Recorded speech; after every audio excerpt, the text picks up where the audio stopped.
अस्सलाम वालेकुम दोस्तों, मैं हूं खालिद मोइन और आप देख रहे हैं अदब व फ़नून नामा। आज हम अदब व फ़नून नामे में एक बहुत अच्छी शख्सियत, हमजहत शख्सियत, बहुत बज़ला संज और अच्छे जुमले लगाने वाले एक बहुत अच्छे शायर, बहुत अच्छे निज़ामतकार, उन पर गुफ्तगू करने जा रहे हैं। और मेरा हमेशा इससे ये एक ख़्याल रहा है कि हम जहाँ याद रुफ़्तगां के हवाले से गुज़रे हुए लोगों को याद करते हैं, वहाँ जो हमारे दरमियान ज़िंदा लोग हैं और बहुत ऐसी शख्सियात हैं जिनका अपनी अपनी जगह काम मौजूद है, उनका ज़िक्र भी बहुत ज़रूर होना चाहिए। आज हम ज़िक्र करने जा रहे हैं और आप सब उनसे वाकिफ़ हैं, अगर नहीं वाकिफ़ हैं तो वाकिफ़ होना चाहिए। खलीलुल्लाह फ़ारूक़ी, जी हाँ, खलीलुल्लाह फ़ारूक़ी साहब जो हैं वो मीडिया पर्सन हैं, एक ज़माने से इलेक्ट्रॉनिक मीडिया से वाबस्ता हैं। मेरी मुलाकात 80 की दिहाई में उनसे हुई जब वो इंटरफ्लो में काम करते थे। और ये जो बहादुराबाद है और तारिक रोड है, इसके दरमियान जो छोटी सी चुरंगी आपको नज़र आती है, या एक उस ज़माने में ये ज़रा बड़ी चुरंगी थी, उसके बिल्कुल साथ ही इंटरफ्लो का एक ऑफिस था और कोई बहुत शानदार नहीं था।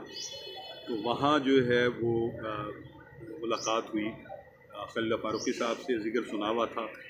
और उस मुलाकात के बाद फिर मुतादिद मुलाकातें हुई, इंटरफ्लो फिर एक और जगह आ गया, उसके बाद फिर TV1, न्यूज़ 1 मैं भी मुंसलिक रहा। तो मुलाकातें रहीं, मुशायरों में मुलाकातें रहीं, उनकी निज़ामतों में हमने मुशायरे पढ़े। निज़ामतें बहुत ज़बरदस्त वो करते हैं। TV के बहुत सारे प्रोग्रामों में वो मेज़बान की हैसियत से शरीक रहे, ड्रामे लिखे उन्होंने खलीलुल्लाह फ़ारूक़ी साहब ने। और एक न्यूज़ 1 में और TV1 में एक मुशायरा वो सालाना ईद मिलन करते हैं, बहुत शानदार होता है। बहुत कम शुरा बुलाए जाते हैं और ज़्यादा कलाम सुना जाता है। डॉक्टर पीज़ादा कासिम साहब उसकी आम तौर पर सिफारत करते हैं और बहुत मुंतखब शायर होते हैं। खलीलुल्लाह फ़ारूक़ी साहब उसकी निज़ामत करते हैं। आम तौर पर डॉक्टर अंबरी नसीब अंबर उनके साथ को होस्ट होती हैं और दोनों बड़े मज़े की गुफ्तगू के साथ मुशायरा करते हैं और मुशायरा बहुत पसंद किया जाता है। बक़ौल डॉक्टर पीज़ादा कासिम कि इस मुशायरे का सारा साल लोग इंतज़ार करते हैं। तो खलीलुल्लाह फ़ारूक़ी साहब जो हैं वो एक ऐसे शायर हैं जिन्होंने शायरी की, फिर थोड़ा सा कम शायरी की, फिर ज़्यादा की और फिर अब एक मजमूआ कलाम भी उनका आया। लेकिन मैंने ये देखा कि वो मुशायरों में ख़ास तौर पर और जो यूथ के मुशायरे हैं उससे बहुत ज़्यादा पसंद किए जाने वाले शायर, क्योंकि वो ये समझते हैं, जानते हैं, उन्हें मालूम है कि नौजवान क्या सुनना चाहते हैं और उनके पास रोमांटिक नज़में और कलाम मौजूद है। उसे पढ़त उनकी अपनी अपनी है, ज़ाहिर है, ज़बरदस्त अंदाज में पढ़ते हैं और मुशायरा लूट लेने वाली कैफियत उनकी होती है। तो मैंने देखा कि जैसे जैसे दोबारा मुशायरों में आए और मुशायरा लूट कैफियत पैदा हुई, तो उनके अतराफ़ जो लोग थे उन्होंने ही उन्हें काटना शुरू कर दिया, जो कि कोई बहुत अच्छी बात नहीं है।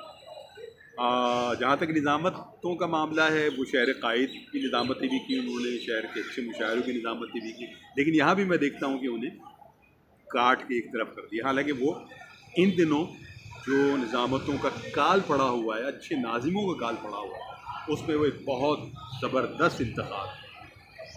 इस ज़माने में FM 100 उन्होंने किया, उसमें शायरी पर गुफ्तगू, शोरा पे गुफ्तगू, तो वो एक रिकॉर्ड पसंदीदगी वाला प्रोग्राम रहा है FM 100 का।